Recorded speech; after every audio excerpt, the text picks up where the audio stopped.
अगला pawn structure है लटकेला pawn. लटकेला pawn मतलब होता है हैंगिंग पॉन। हैंगिंग पॉन उन तरीके का पॉन होता है जैसे कई लोगों की आदत है, साथ में चल रहे हैं बट अचानक से आगे निकल के बहुत दूर निकल जाते हैं, बट वो साथ में है, अगर आप उनको बुलाएंगे तो बोलेंगे भाई साथी में तो चल रहा हूँ आपके। तो हैंगिंग पॉन उन तरीके के कनेक्टेड पॉन्स में से होंगे जो कि साथ में तो हैं बट बहुत आगे हैं, जिनको ईजिली सपोर्ट कर पाना बाकी पैदलों से पॉसिबल नहीं है। तो आपको ये देख के ईजिली स्पॉट हो गया होगा कौन सा हमारा इसमें लटकेला पॉन है। तो लटकेला पॉन मेरे को दिख रहा है D6। आई होप ब्लैक की तरफ से आपको कोई भी हैंगिंग पॉन नहीं दिख रहा होगा। D6 एक तरीके का हैंगिंग पॉन है जिसको ऑब्वियसली या तो माइनर पीस या मेजर पीस ही सपोर्ट कर सकते हैं। पॉन के लिए सपोर्ट करना बहुत मुश्किल है। ये जनरली ओपनिंग्स में होते हैं जिसमें हम पैदल को अननेसेसरी आगे बढ़ते हैं और कुछ ऐसी जगह पे ले जाते हैं जहाँ पे सपोर्ट करना बाकी माइनर पीसेस के लिए भी पॉसिबल नहीं होता और हम वहाँ पे अपने उस पॉन को लूज़ कर जाते हैं, जो कि अल्टीमेटली हमको गेम कॉस्ट कर देता है। तो हम ये भी एक वीकनेस ही मान के चलिए। और जनरली हैंगिंग पॉन अगर आइसोलेटेड होता है तो बहुत मुश्किल है उसको उस डिसएडवांटेज को कवर अप कर पाना, क्योंकि आइसोलेटेड पॉन ऑब्वियसली उसको कोई सपोर्ट नहीं कर सकता। वहीं पे अगर उल्टा वो हैंगिंग हो जाए तो बिल्कुल सवाल ही नहीं उठता। बाकी पॉन जैसे अब लेट्स कंसीडर ये पैदल की अगर बात करेंगे, अगर ये पैदल यहाँ पे नहीं रहता है E3 का पैदल, तो चाह के भी आप उसको सपोर्ट नहीं कर सकते। वहीं पे ये एक आइसोलेटेड जो पॉन है A5 का, अगर प्रॉपर इसको अप्रोच किया जाए, B4 का पैदल बढ़ता है तो ये पैदल मार के अप्रोच कर सकता है कि हम A5 को सपोर्ट करें, जो कि इम्प्रूव हो सकती है। तो आई होप आपको ये कॉन्सेप्ट क्लियर हुआ होगा हैंगिंग पॉन। आगे हम एग्जांपल्स में डिस्कस करेंगे। जो अगला पॉन है वो है प्रोटेक्टेड पॉन। प्रोटेक्टेड पॉन मतलब ऐसा पॉन जिसकी सुरक्षा बॉडीगार्ड ऑलरेडी कोई कर रहा है। तो नाम इतना सिंपल है कि आपको ये समझ में आ जाएगा कौन कौन से प्रोटेक्टेड पॉन है। ऐसे प्रोटेक्टेड पॉन जैसे ब्लैक की तरफ से हम समझने की कोशिश करते हैं। F5 डबली प्रोटेक्टेड पॉन है, इसको E6 और G6 पॉन से सपोर्ट मिला हुआ है। E6 का पॉन भी प्रोटेक्टेड है बिकॉज D7 से उसको सपोर्ट मिला हुआ है। वहीं पे B5 का पॉन भी प्रोटेक्टेड पॉन है बिकॉज उसे A6 का सपोर्ट मिला है। तो इन शॉर्ट ऐसे पॉन्स जिनको सपोर्ट मिला हुआ है किसी साथी पॉन का, उन्हें बोला जाता है प्रोटेक्टेड पॉन। अब कुछ कॉमन टर्म्स हम समझने की कोशिश करेंगे कि पॉन चेन क्या होता है। तो पॉन चेन पॉनों की एक लड़ी होती है जिस पे बेसिकली वो एक दूसरे को प्रोटेक्ट कर रहा है, दूसरा तीसरे को प्रोटेक्ट कर रहा है और सो ऑन। तो इस तरीके का जो स्ट्रक्चर होता है जिस पे एक लड़ी जैसी बन जाती है, ये बोला जाता है, इसको बोला जाता है पॉन चेन। तो हमारे इस केस पे ये एक छोटा सा पॉन चेन है ब्लैक का। अब इस पॉन चेन की खासियत क्या है? कोई सोच सकता है कि पॉन चेन को कैसे तोड़ा जाए, because obviously chain is very good.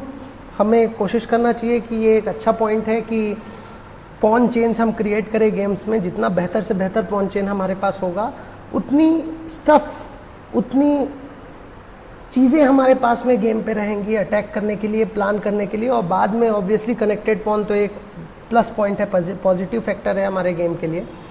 तो अगर आप ध्यान से देखेंगे, इस पे एक छोटी सी वीकनेस है कनेक्टेड पॉन्स में। Connected pawns obviously in pawn chain, तो पॉन चेन का वीकनेस है उसका जड़। तो ये जो जड़ है, this is called the root of the pawn chain.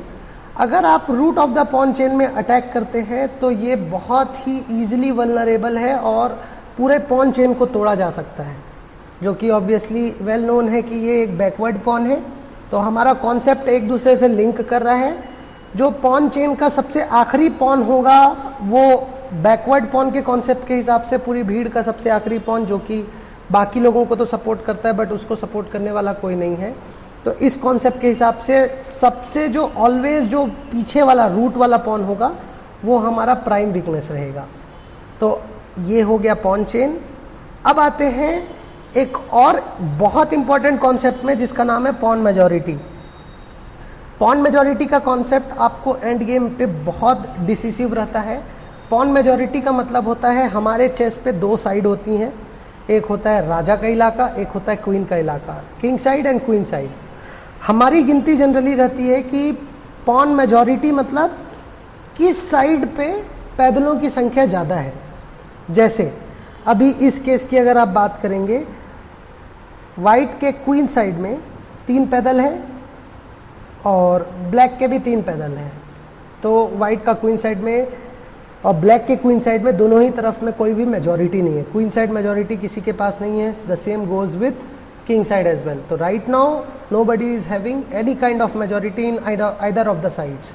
But आगे आप दूसरे गेम्स में देखेंगे, या तो आप आगे जो गेम्स खेलेंगे उसमें ऑब्जर्व करेंगे, आपको मेजॉरिटीज दिखेगी। ये एक डिसिसिव फैक्टर होता है जब एंड गेम पे आप खेल रहे हो और आपके, लेट्स कंसीडर इसी केस पे, अगर दोनों नाइट लड़ जाए, नाइट और बिशप दोनों माइनर पीस आपस में अगर लड़ते हैं, तो ये देखिए दो राजा क्योंकि चेस बोर्ड के दूर में है, अगर ये जो एक छोटा सा पैदल है, अगर ये पैदल अगर यहाँ होता तो आप ये समझ सकते हैं इन 4 पैदल को तो ये अकेला 3 पैदल रोक सकते हैं, बिकॉज राजा भी एक चौथा पैदल हो जाएगा, फंक्शनैलिटी उसकी यूज़ कर लेगा। बट इस राजा को पहुंचने में बहुत समय लगेगा क्वीन साइड में, क्योंकि ब्लैक के पास में क्वीन साइड मेजॉरिटी है 4 वर्सेस 3 का। तो आई होप मेरा पॉइंट आपको क्लियर हुआ होगा कि पॉन मेजॉरिटी होती क्या है और एंड गेम में कितना क्रूशियल है एक पॉन मेजॉरिटी का होना। एक और पॉइंट है, जैसे होते छोटे छोटे टापू, हम चेस में ये बोलते हैं पॉन आइलैंड्स। पॉन आइलैंड मतलब पॉन के छोटे छोटे जो गुच्छे होते हैं उनको बोला जाता है पॉन आइलैंड्स। जैसे ये 4 पैदल का एक गुच्छा है, इसे बोला जाता है एक पॉन आइलैंड। हमारे ऑब्वियसली समझ में ये है कि हमें पैदल को आइसोलेटेड नहीं रखना है, तो ऑब्वियसली जितने ज़्यादा आइसोलेटेड पॉन होंगे या जितने छोटे छोटे पॉन कनेक्टेड पॉन्स बोर्ड पे होंगे 2-2 के, वो सारे के सारे जितने ज़्यादा पॉन आइलैंड्स क्रिएट होंगे उतना पोजीशन की वीकनेस बढ़ेगी, क्योंकि जितना बेहतर वो कनेक्टेड में परफॉर्म कर सकते हैं उतना बेहतर वो अलग अलग गुट में परफॉर्म नहीं कर पाएंगे। तो जैसे अभी अब अगर देखेंगे, वाइट के पास 5 पॉन आइलैंड है, I am sorry 4 pawn island है, 1, 2, 3 और 4। वहीं पे ब्लैक के पास ये 5 का तो पूरा एक गुच्छा है and the second pawn island is this one. तो ब्लैक के पास सिर्फ 2 पॉन आइलैंड है, वाइट के पास 4 पॉन आइलैंड है।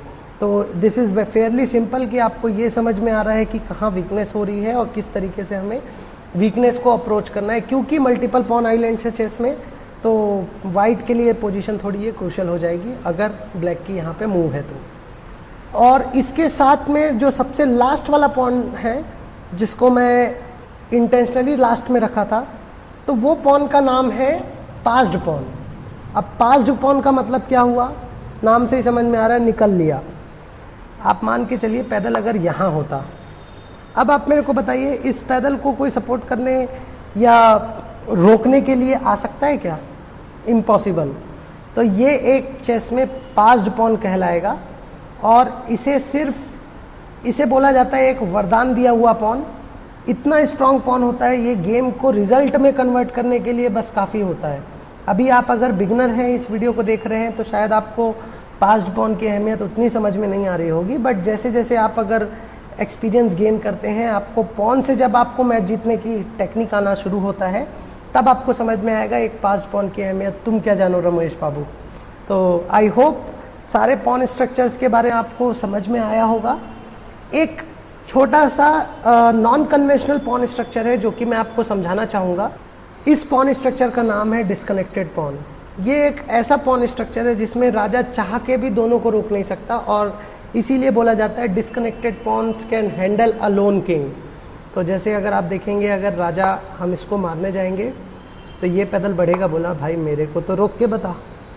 हम ये चलेंगे तो अगर हमारे पास में एक राजा की मूव होगी, वो चाह के भी किसी पैदल को मार नहीं सकता, बिकॉज अगर वो ये मारता है तो दूसरा पॉन क्वीन हो जाएगा and this is Fairlie simple कि हम गेम को जीत जाएंगे। आपको बेहतर तरीके से समझाने के लिए मैंने एक छोटा सा एग्जांपल आपके सामने रखा है। ये पॉन स्ट्रक्चर्स को समझने के लिए बहुत ही इंस्ट्रक्टिव एग्जांपल है। इसे अगर देख के आप फॉलो करते हैं तो सिंपल आपको समझ में आ रहा होगा। White to play and win. अब इस पोजीशन पे अगर वाइट को जीतना है तो एक छोटा सा हिंट आपके लिए ये रहेगा कि हमें किसी तरीके से राजा से यूज़ करके इन तीनों पैदल को रोकना है। ऑब्वियसली मारना नहीं है, इनको इस तरीके से रोकना है कि कुछ भी बढ़ेगा तो हम तीनों को मार लेंगे, क्योंकि अपोनेंट का जो राजा है ये राजा हिल नहीं सकता। और इसी सिचुएशन को बोला जाता है mutual जुगजुआंग।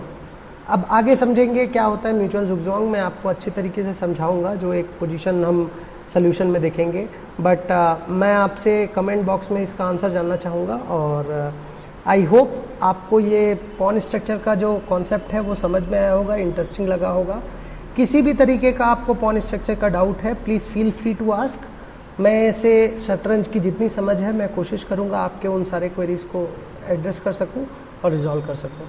Thank you guys, have a nice day.